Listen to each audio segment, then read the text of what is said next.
Aplikasi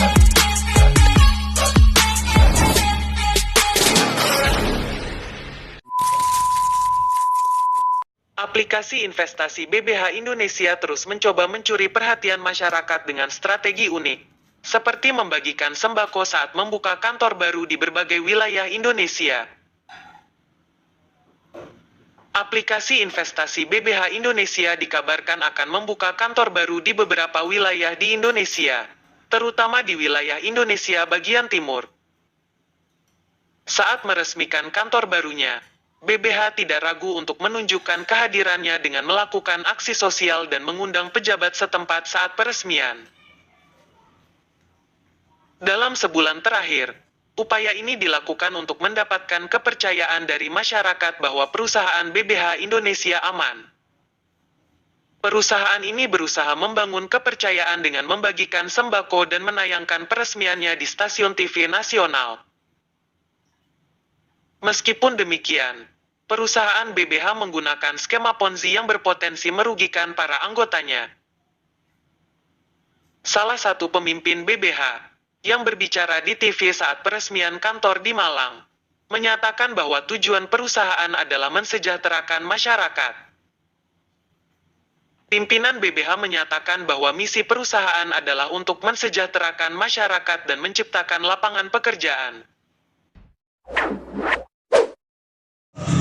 Untuk tujuan BBH ini, kita akan membuka lapangan kerja dengan volume yang tinggi dan akan membagikan sembako secara pribadi di setiap bulannya, Pak. Kami sebagai tim BBH Kota Pagahalam, kami berharap dengan sangat agar semua masyarakat dapat bergabung dan bekerja di perusahaan kami, sehingga mengurangi tingkat pengangguran di Kota Pagahalam dan masyarakat Indonesia. Kami akan siap melayani seluruh masyarakat yang membutuhkan bantuan pekerjaan. Namun admin mengingatkan bahwa BBH adalah aplikasi penipuan jenis Ponzi. Ia menunjukkan bahwa BBH memiliki kemiripan dengan aplikasi penipuan lainnya yang menggunakan skema serupa. Banyak yang penasaran apakah BBH di Indonesia terkait dengan perusahaan BBH dari luar. Ada juga dugaan bahwa BBH di Indonesia adalah aplikasi penipuan dengan skema piramida atau Ponzi. Dugaan bahwa BBH merupakan aplikasi scam dengan skema piramid atau Ponzi semakin mencuat di media sosial, khususnya di TikTok. Menginformasikan bahwa BBH di Indonesia tidak terkait dengan perusahaan Bartel Bogle Hegarty yang ada di luar negeri, melainkan merupakan penipuan Ponzi dari China. Masyarakat untuk lebih cerdas dalam mengidentifikasi aplikasi palsu. Ia juga menyebutkan bahwa ada salah satu perusahaan lain yang menggunakan nama yang sama untuk menjerat korban, yaitu MES. Masyarakat untuk lebih cerdas dalam melihat tanda-tanda aplikasi palsu ini. Menurutnya, tayangan di televisi bukanlah jaminan legalitas perusahaan, tapi lebih disebabkan oleh kemampuan perusahaan untuk membayar. Masyarakat diingatkan agar tidak terpedaya oleh tawaran dan janji-janji yang hanya akan berujung pada kerugian.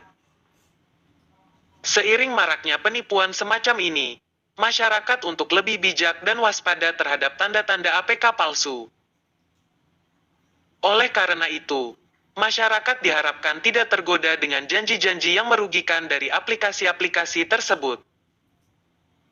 Pola Ponzi masa kini: bikin kantor, bagi-bagi sembako, bikin event, makan-makan di hotel lalu kabur. Bahkan sekarang member anak magang tak bisa WD.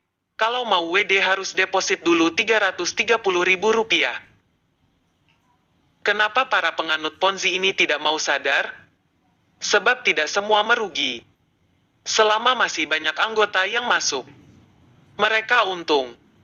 Kalau kita bilang itu tipu-tipu, mereka tidak percaya sebab masih untung dan masih dibayar. Mereka tidak mengerti sumber uangnya dari mana. Mereka pikir dapat uang karena mengerjakan tugas dari perusahaan siluman tersebut. Cuma saya amati sekarang targetnya ke komunitas-komunitas religi, pengajian. Kalau mereka yang dianggap orang-orang alim ngajak orang lagi, maka orang sangat mudah percaya. Berbagai cara dilakukan supaya orang awam terjerumus oleh investasi ilegal. Mungkin untuk saat ini belum terbukti melakukan penipuan, tapi bukan berarti aman dan legal serta tidak beresiko. Sekali lagi kami himbau tingkatkan kewaspadaan dan tidak mudah terlena dengan penawaran komisi yang besar. Dari penjelasan yang kami sampaikan, semoga bisa mencerahkan dan menjadi bahan referensi Anda sebelum menggunakan APK ini. Tetaplah berhati-hati dan selalu waspada agar terhindar dari resiko penipuan. Terima kasih.